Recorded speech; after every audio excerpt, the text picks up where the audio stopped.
Hey, this is the Animal Farm LT sheet. If you had me last semester, you know about the LT sheet, and I know that you guys don't enjoy doing it, but if you are ever taking like a ECA test or some sort of very important final or test, and you're not really sure like what the theme of the story is based on the passage that they give you, you can always like look at one of these items and figure out like, is there a theme here? So like I know you won't have the LT sheet with you on the test, but say, you have like a clear character foil in your passage. So you have like maybe like if you were watching Harry Potter, just for example, and you noticed there was like that really mean teacher. What was her name? She wore pink. Dolores Umbridge, okay? And you have Harry Potter. Well, those are character foils. Character foils are opposites or similar characters with one difference. Harry Potter and Professor Umbridge are very different, right? She's mean, she's a snake, right? She abuses the kids. So maybe you could say like people in power are not always moral. They're not always right. And right here, we could definitely make that connection here. So that would be a theme. And just have a one thing on this LDG, you could find a theme or find some sort of like way to puzzle your way through what the passage is actually saying. And I've done this before, and these are the most important things you could know about the story. So just going through this, and I need you guys to watch this. Make sure you do, because this is stuff that will be on the final. I have to somehow test you at the end, I think. So one thing is, this book is a satire. There's two types of satire. There's Horatian satire, which is lighthearted.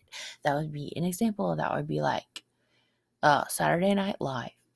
Uh, in like spoofy YouTube channels where they make fun of stuff, memes, gifs, all that stuff.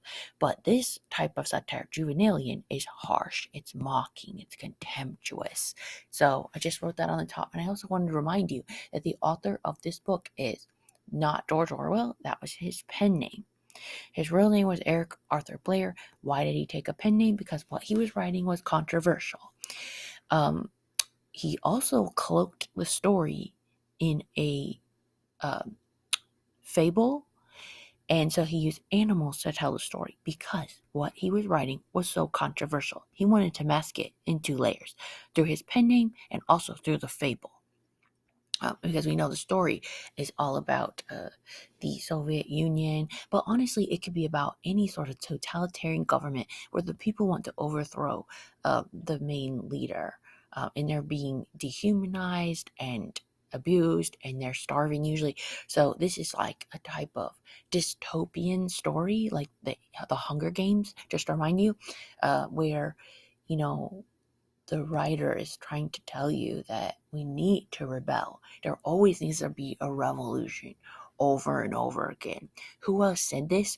Karl Marx. He said at some point, the proletariat, which is the lower classes, will rise up against the bourgeoisie, which is just the upper classes. And he basically said that the upper classes exploit the working classes. And we definitely saw that in Animal Farm with the character Boxer, Molly. Well, not Molly, but Clover.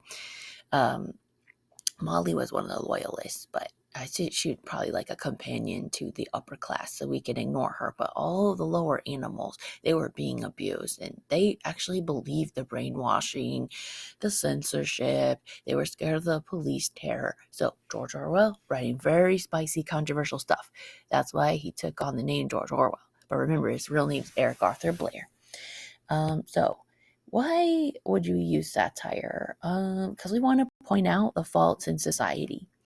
And there's two ways to do it. You could be pretty in your face and harsh and contemptuous. That's this type of satire, Juvenalian. Or you could be lighthearted and poke fun at society's vices, which I see a lot of that on like memes and GIFs. It just points out the silliness of mankind. Like either we're lazy or we're goofy, or we're not thankful for things. So that's and so you'd want to kind of like, if you wanted to complain about the school lunch menu, which You shouldn't. Those cafeteria workers, they work hard. But say you wanted to complain about that. You might do a lighthearted satire just so everybody could giggle a little bit and just pokes a little bit of fun and gets everyone thinking a little bit. I think it would be a lot more well received than a harsh, contemptuous, mocking type of satire. Okay, so let's go through this as fast as I can because I only have 10 minutes here in my video. But here I'm going to say exposition. This is just basically the setting. We know that the animals live in slavery. We know that Jones is a tyrant. He's a drunk. And we know that Tsar Nicholas II abused his people. He didn't care about them. They were enslaved. And some people did not run a rebel against Tsar. And that happens like in North Korea. That happens in China. People don't want to rebel because they're scared of what would happen. They might also be brainwashed. Rising action. This is where the characters face secondary conflicts. This is like the pigs becoming like Jones, like more and more breaking the rules and not everybody not really being sure what the rules were because not everybody was educated. Do you know the laws? If the police were to stop you in your car when you get your license, do you know your rights? That's just something, George Orwell will probably tell you that you need to know. Always be respectful to police, but also know your rights. Climax. I would say that Boxer's death is the climax when he's getting taken away in the horse slaughterer van. Also, a very exciting part was when we saw the pigs walking on their hind legs around the yard. Like, that was so terrifying. And you kind of didn't know what was going to happen after that. You didn't know if the animals were going to rebel or like what would happen. Falling action. This is where things could go either way. It's a last moment of final suspense for the protagonist or antagonist. And I thought this was when the animals were looking in the window, like they were peering in the farmhouse window. Also, you didn't really know if they were going to rebel after Boxer's death. They really didn't know if they were going to rebel against the pigs walking on hind legs and also the alcohol. So that is this one. Falling action is a big old question mark.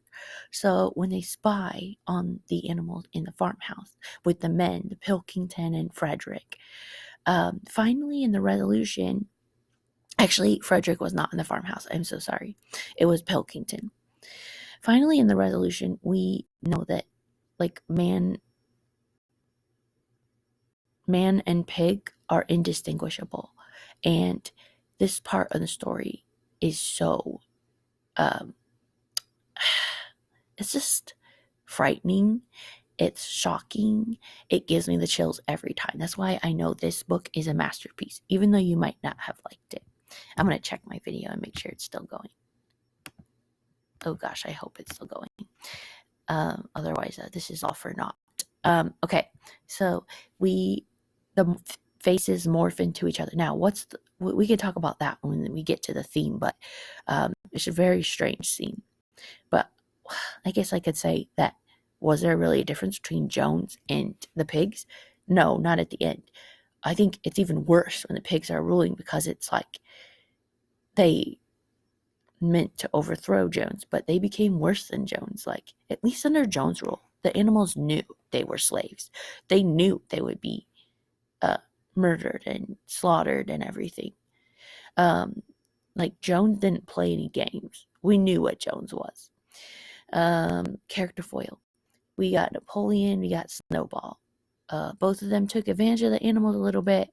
Snowball did a lot. Napoleon did.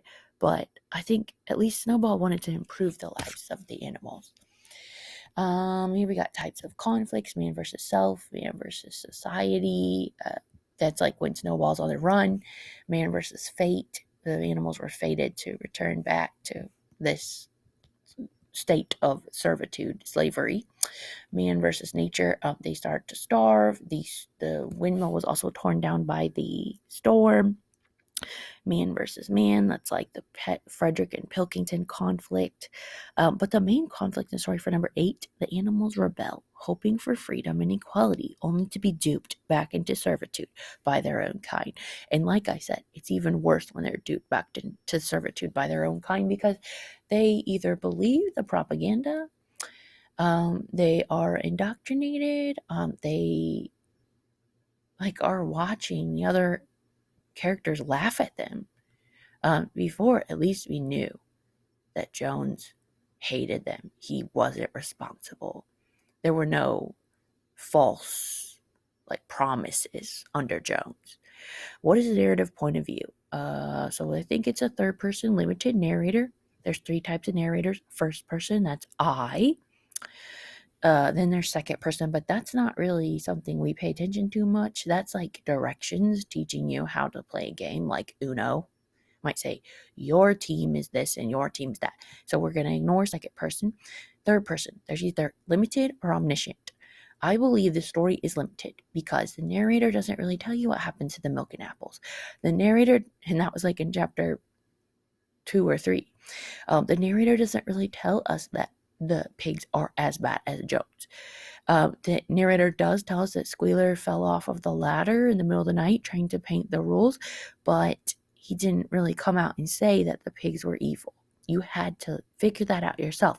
And what's the effect of a third person limited narrator? The narrator leaves some details out that add so much suspense. Okay, going on. What is the author's purpose? Guys, there are 4 purposes for writing. There's to entertain, definitely. This was very suspenseful, so I'd say it entertained me. An author might try to teach or inspire his or her readers. And I think this definitely was inspirational. I will always remember that we will have to rebel against our government at some point. I don't know about America, but if they ever take our guns and they ever take our right to, worship, and there's police terror everywhere, well, we're going to have to rebel. We have to. The sad thing is we learned that we are taught that this doesn't happen until people are starving. And I don't think this story really informed us about the Russian Revolution. We had to look at some ed puzzles about the Russian Revolution and figure out how evil Stalin was in order to figure out anything about the story. Also, informing is, if you wanted to learn about, I don't know, climate crisis or the coronavirus, you would go to a website or a book and find out about that. So this is not to inform us. To persuade, I'm not really persuaded by George Orwell. I'm just more inspired to always remember that the people, the working man, has the real power, even though it may seem the other way around. I'm hoping my video is still going. I'm going to be so upset if it didn't record this. Okay, so the author's voice and tone. The author is ironic. At times he kind of shows how things are other than expected. Sometimes he's cryptic. He doesn't really come out and tell you who ate the milk and apples. He doesn't come out and tell you that Snowball has nothing to do with what's going on in the farm right now. The author is very formal. He tells you about the chaff and mangles. The author has long sentences, right? Very long sentence structure. He uses sophisticated word choice. It's also very suspenseful, using that third person limited narrator. And sometimes he is detached. I say he because it's George Orwell, or Eric Arthur Blair, but he's detached. He's just telling us what's happening with the animals. I don't think he really mourns Boxer's death. He does point out how terrible it is, but he doesn't really give us his feelings about that. We're left as an audience to feel our own feelings. Also, he uses didactic language. It's basically meant to morally instruct us. Okay, I'm going to check on my video because I think it might have ended, even though I'm still making it, I thought.